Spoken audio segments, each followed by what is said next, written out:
ታሪክን የኋሊት የኢትዮጵያ የመጨረሻው ንጉሠ ነገሥት አፄ ኃይለ ሥላሴ የተወለዱት በ1884 ዓመተ ምህረት በዛሬው ቀን ነበር።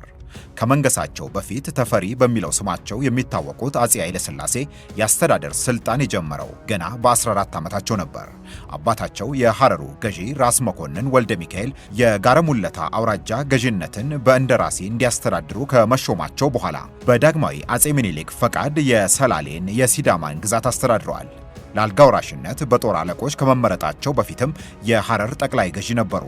ለአልጋ ወራሽነት ለመመረጥ የበቁት የጦር አዛዦቹ ልጅ ኢያሱን ተቃውመው ከመንግስት ሥራ ሲያስወጧቸው ባህሪያቸውንና የቀድሞው የሥራ ልምዳቸውን ገምግመው ከንግሥት ዘውዲቱ ሕልፈት በኋላ ንጉሥ እንዲሆኑ ሰየሟቸው። ራስ ተፈሪ አንድ ጊዜ የሥልጣን ወንበሩን በሌሎች እርዳታ ከተቆናጠጡ በኋላ ሥልጣናቸውን ለመጠበቅ ብልህና ጠንካራ ሆነው ተገኝተዋል። ይቃወሙኛል ያሏቸውን በሹመት እየደለሉና በቅጣትም እያስፈራሩ ሥልጣናቸውን አጠናክረው የንጉሠ ነገሥትነቱን ዘውድ ጫኑ። መንግስት ደንግገው በስርዓት ለመምራት ችለዋል። አፄ ኃይለ ሥላሴ የኢጣሊያን ወራሪ ጦር ማይጨው ላይ ተዋግተው ከተሸነፉ በኋላ ወደ እንግሊዝ ሀገር ተሰደዱ። በመንግስታቱ ማህበር አቤቱታ አቅርበዋል። ይህ ሁሉ መከራ በጦሬና በሕዝቤ ላይ ሲወርድበት መላእክተኞቼ ለመንግስታት ማህበር የሚያቀርቡት አቤቱታ ምላሽ ሳያገኝ ቀረ። እርሱም በጦርነቱ ውስጥ አልነበሩምና በኢትዮጵያ ላይ የደረሰውን መከራ እነሱ ያላዩት ስለሆነ በሕዝቤ ላይ የተፈጸመበትን የወንጀል ሥራ ለማስረዳት ራሴ ለመምጣት ቆረጥኩ። በኢትዮጵያ ላይ በየጊዜው የደረሰውን ዛሬ ለተሰበሰበው ለመንግስታት ማህበር ዋና ጉባኤ ማሳሰብ የሚያስፈልግ አይደለምን? ከ5 ዓመታት በኋላ በድል አድራጊነት ወደ ስልጣን ከተመለሱ በኋላ ሀገሪቱ ዘመናዊ አስተዳደር እንዲኖራት ውጤት ያለው ጥረት አድርገዋል።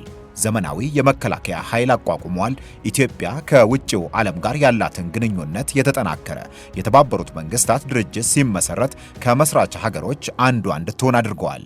የትምህርት ሚኒስትርነቱን ይዘው ትምህርት ቤቶች እንዲስፋፉ፣ ዩኒቨርሲቲው በግል ቤታቸው እንዲቋቋም በማድረግ የታወቀ ጥረት አድርገዋል። በዲፕሎማሲ ጥረት ኤርትራ ወደ ኢትዮጵያ እንድትቀላቀልና በእንግሊዞች ተይዞ የነበረው የኦጋዴንና የጋምቤላን ግዛት ወደ ቀድሞ ይዞታቸው እንዲመለሱ ለማድረግ ችለዋል። የእንግሊዞችን ተጽዕኖ በዲፕሎማሲ ተልዕኮ ብቻ ሲያቃልሉ ከሶማሊያ ጋር የተደረገውን ጦርነት በኃይል ደምስሰዋል። በሌላ በኩል ከኢጣሊያ ወረራ በኋላ ባሉት የ33 ዓመታት የስልጣን ቆይታቸው ዴሞክራሲያዊ ስርዓቶች እንዲያቆጠቁጡ ባለማድረጋቸው ተተቹ። በተለይም የጭሰኛና የባለርስትነትን ግንኙነት የሚያሻሽል ስርዓት ባለመፍጠራቸው ተወቀሱ።